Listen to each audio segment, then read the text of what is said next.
Check out করে চাবি জমা দিয়ে এখন বেরিয়ে পড়লাম। সামনে টোটো আছে, টোটো করে যাব গেট পর্যন্ত, তারপরে আবার ওখান থেকে যাব। কিভাবে যাচ্ছি সেটাও তো আপনাদের সাথে শেয়ার করব।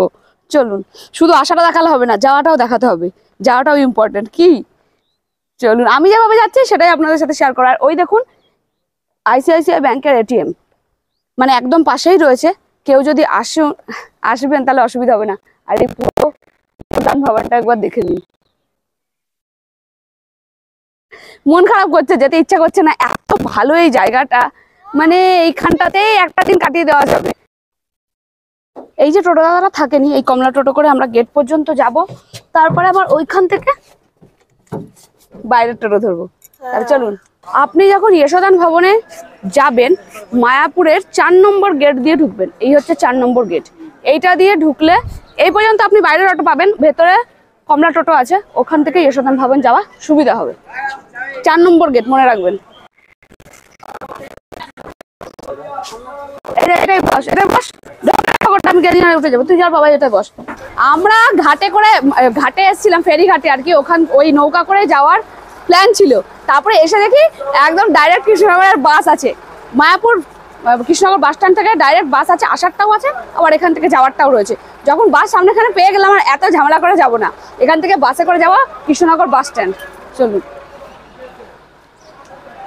কতক্ষণ পর পর বাস আছে? না এমনি নর্মালি এখান থেকেও তাই, আবার কৃষ্ণনগর বাস স্ট্যান্ড থেকেও তাই। ও 10 মিনিট পর পর বাস আছে, কোনো চিন্তা নেই।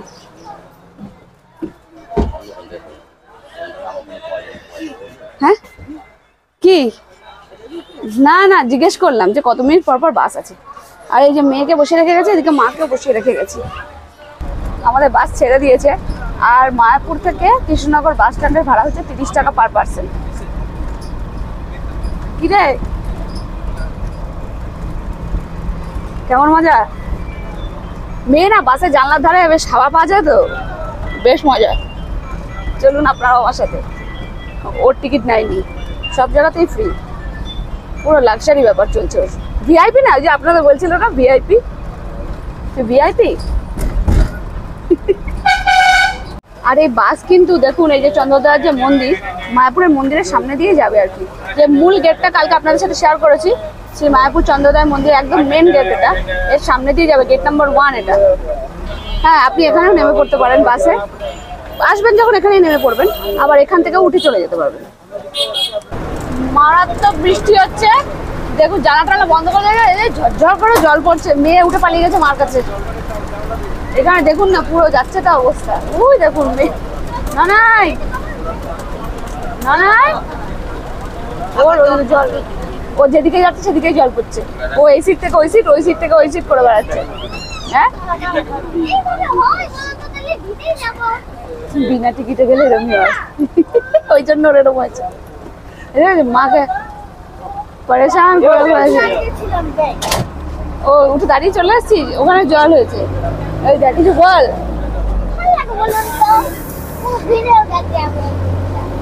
মারাত্মক বৃষ্টি হচ্ছে, একদম দেখা হবে বাড়ি গিয়ে। হ্যাঁ, বৃষ্টি হয়ে গেছে, আম কুড়াবে। বৃষ্টি, ঝড় বৃষ্টি তো হয়ে শুরুই হয়ে গেছে, তুই কি কোথায় আম কুড়াবি? ও তখন কি আম কুড়াবে, সেই আমের মাখা হবে আজকে। আমিও চলে আসি। আর দেখুন ওখানে দেখালাম কত মুষলধারে বৃষ্টি হচ্ছে, আর কৃষ্ণনগর এখন পর্যন্ত বৃষ্টি নেই। আর এই গেটটা ক্রস করে আসলেই মানে টুয়ার্ডস NH 34-এর দিকে যেতে আর কি। আপনি যদি এদিকে পালপাড়া মোড়, তারপরে ভাতজাংলা মোড়, এসব এই দিকটাই যেতে আর কি, এই দোকানটা পড়বে। এটা হচ্ছে ফেমাস ডালপুরির দোকান, মানে আমি ননায়ের মতো থেকে খাচ্ছি। যখন এখানে যেতাম স্কুলে, বাবা নিয়ে যেত টিফিন বক্সে, তখন থেকে দিচ্ছি। আবার এসে আমি আসলে এখান থেকে খাই। আপনারা একবার ট্রাই করবেন, যারা স্টেশনে নামছেন একটুখানি আসতে হবে, এসে একবার ট্রাই করে দেখবেন। হয়ে গেছে আমারটা, নিয়ে নিয়েছি। আমি একটা আম পেয়েছি, কি মজা জেঠি, আম পেয়েছি। এটা ফাটা, এটা পোকা, আম পেয়েছি দুটো, ওই জায়গায় পেয়েছি।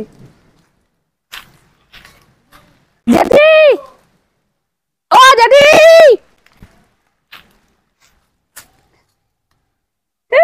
এই বাড়িতে আসার এটা একটা মজা জানেন তো। হ্যাঁ, এই গাছে মনে হচ্ছে হয়েছে আম।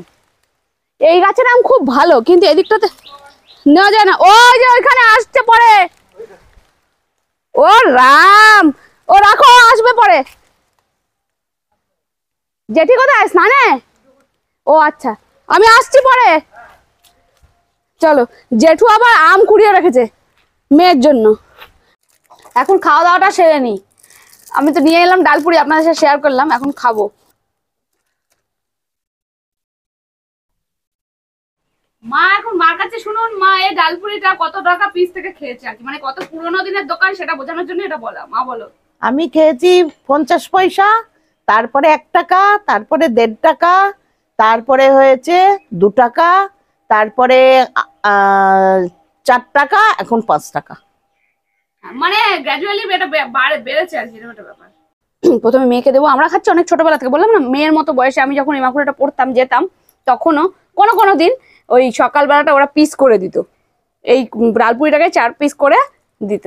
আর তার আগে ছিল বেলডাঙ্গা বাজার যেটা রয়েছে, ওইখানে মুখার্জির ডালপুরি। যারা পুরোনো দিনের মানুষ রয়েছেন, যারা কৃষ্ণনগরের পুরোনো দিনের মানুষ, তারা জানবেন যে কতটা ভালো ছিল ওই মুখার্জির ডালপুরি। মানে আমরা সন্ধ্যাবেলা প্রায়ই যেতাম, এত বড় বড় ডালপুরি শুধুই খেতে ইচ্ছা করতো, এত সুন্দর। কেমন? হ্যাঁ, এই তরকারিটা একটু ঝাল হয়, সেই জন্য। আর ডাল ভরা, মানে এই দোকানটা সম্পর্কে কিছু বলার নেই, প্রচুর ভিড় হয়। মানে বৃহস্পতিবার রবিবার দিন মারাত্মক ভিড় থাকে। এমনও হয়েছে আমি আধ ঘন্টা 45 মিনিট লাইন দিয়েও আমি কিনে এনেছি। আপনারা একবার হলেও যদি এপাশে আসেন, ট্রাই করে যাবেন। খুব ভালো দোকান, মানে খুব ভালো, খেয়ে খুব ভালো লাগবে। আজকে আমার ছুটি। হ্যাঁ, মার কাছে এসছি, আর মা রান্না করবে না হয় না, আপনারা বলবেন না, আপনার লজ্জা করে না যে মাকে নিয়ে খাটাচ্ছেন? না, এরম না, অনেকদিন পরে এসছি না, মার হাতে। আমাদের মায়েরাই হচ্ছে আমাদের সুপারস্টার শেফ, তাই না? মাদের মতো কিন্তু সবার মায়ের কথাই বলছি আমি, আলাদাই। আমি মাটনটা খুব ভালো পারি না, মা যতটা ভালো পারে। চিকেনটা বেশি ভালো পারি। মা ভালো রান্না করতে পারে, আর আমি ভালো খেতে পারি, আপনারা তো জানেন। হ্যাঁ, আমি সব গুছিয়ে টুছিয়ে দিলাম, এবার মাকে বললাম তুমি একটুখানি নাড়ানাড়ি করো, আস্তে। এখন যাবে হচ্ছে কুকারে, ওখানে নামিয়ে রাখো, নামিয়ে দাও না। এটা মাটন কষা হচ্ছে আজকে, পোস্ত বাটা, পটল পোস্ত, মাটন কষা, আর হচ্ছে আমের চাটনি। আপনারা শিলিগুড়িতেও দেখেছিলেন, এপারে বাংলাতে আমি কুকার নিয়ে বসে পড়েছিলাম, আমি এখানেও কুকার নিয়ে বসে পড়েছি। আর সেটা কে বানিয়েছে? আমার জানি না, ওখানে এক প্লেটে 3 পিস দিয়েছিল, 4 পিস, আর এখানে আনলিমিটেড, পুরোটাই আমার। ওই জন্য বসে পড়েছি, মা উপরে বসেছে, আর এদিকে আমরা সব বসবো বলে নিচে সব গোল হয়ে বসেছি। এবার দেখুন আরেকজন নতুন, এবার মেয়ে খাবে অবভিয়াসলি। আর ওইদিকে দেখুন আমার নতুন সদস্য। এবার আপনারা ভাববেন যে ওকে দেখবেন, বোলপুরে সোনাঝুরির হাটে আমি বলছিলাম যে আমি কুর্তি কিনছিলাম, যে আমার বোনের জন্য বলছিলাম। ওর সাথে আমার রক্তের কোনো সম্পর্ক নেই, মানে ও বায়োলজিক্যাল বোন নয়, কিন্তু ওর সঙ্গে সম্পর্কটা অন্যরকম। মানে ও আমার বাবা যখন অসুস্থ ছিল, বাবার জন্য ও এসেছিল, কিন্তু এখন ও এবারের মেয়ে হয়ে গেছে। মানে A to Z ও বাবাকে এত ভালো রেখেছিল। বাবা মানে প্রথম তারপরে যখন অ্যাডজাস্ট মানে হয় না, প্রথম আসার পরে মানে বাবার এমন হয়ে গেছিল, ওর হাতেই খাওয়া, ও কেন দেরি করছে, মানে বাবার আরেকটা মেয়ে হয়ে গেছিল, ও কাকু বলেই ডাকতো। আর ওরও মা নেই, ওর মা ছোটবেলায় মারা গেছেন। যাই হোক, তো এখন আমি এখানে আসি কম, ও আসে বেশি মার কাছে। ও যেহেতু কাছাকাছি থাকে, কৃষ্ণনগরের কাছাকাছি, কৃষ্ণনগরে, সেই জন্য মা থাকে একা, মার কাছে বেশি থাকে। মানে আমি কাল চলে যাবো, ও থাকবে। তো এখন খাওয়া দাওয়ার ব্যাপার, সেটাই। ওর নাম সরস্বতী, সেটাও আপনাদেরকে বলে দিলাম। ব্যাস, মেয়ের ডিটেল আপডেট দিয়ে দিচ্ছে আপনাদের। খা রে, মেয়ে আজকে জ্ঞানী রান্না করেছে, নিজে হাতে খাবে, তুই ওইটুকু খা আগে, তারপর। প্রত্যেকটা দিন খাই একা, যখন মা মাংস, চিকেন মাটন যেদিন হবে, বিশ্বাস করুন আপনি ওকে চাইলেও ওকে খাইয়ে দিতে পারবেন না সেদিন। মানে কেড়ে কুড়ে ও নিজে হাতে খাবে না। খা শুরু কর, খেতে থাকো। আমার মতো এরকম পোস্ত বাটা কে কে খেতে ভালোবাসেন নুন আর সর্ষের তেল দিয়ে, কাঁচা তেল দিয়ে, সেটা কমেন্টস করে জানাবেন। আমার ফেভারিট। আমাকে যদি একতলা ভাত দিয়ে দেওয়া হয় ওটা দিয়ে, ঠিক আছে তাহলে একদিন বালতি করে দিয়ে দেবো ভাত। তাই ইয়েস, আমি ভীষণ ভালোবাসি, ভীষণ। 2 বালতি দেবো তাও আবার? হ্যাঁ দিয়ে দাও। 3 বালতি? হ্যাঁ 4 বালতি? 5 বালতি? আমি পোস্ত বাটা দিয়ে খাচ্ছি, মেয়ে মাখন দিয়ে।